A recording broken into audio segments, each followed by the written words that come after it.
Jeste li građevinska tvrtka koja želi detaljnu analizu troškova građevinskih projekata?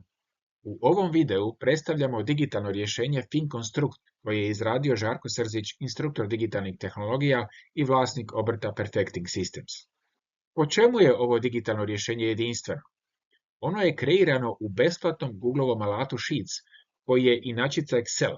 Dakle, tvrtka ne plaća specijalizirani softver. Osim toga, ovo digitalno rješenje je vrlo fleksibilno i može se prilagoditi potrebama svakog klijenta. Ukratko se upoznajmo s FinConstructom.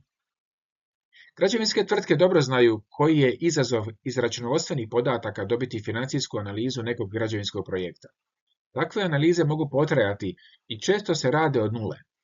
Velika je vjerojatnost da se nešto previdi. FinConstruct je digitalno rješenje koje daje financijsku analizu nekog projekta u realnom vremenu nakon svakog ažuriranja. Pogledajmo njegove module. Tu je modul troškovnik koji se koristi za izradu troškovnika i praćenje realizacije. U modulu transakcije unose se zapisi, to mogu biti ugovoreni radovi, izvantroškovnički radovi ili VTR, troškovi i situacije. Transakcije se unose samo u ovom modulu, a FinConstruct raspoređuje iznose prema financijskoj logici građevinskog projekta. U modulu analiza nalazimo financijsku analizu projekta u obliku kontrolne ploče, dakle sve je na jednom mjestu. Ugovoreni radovi, situacije, troškovi razvrstani prema kategorijama, grafički prikaz i konačno profit.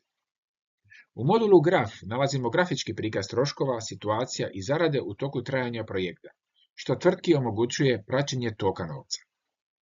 Ukoliko želite više informacija o ovom jedinstvenom rješenju, kontaktirajte nas putem e-maila ili nas nazovite.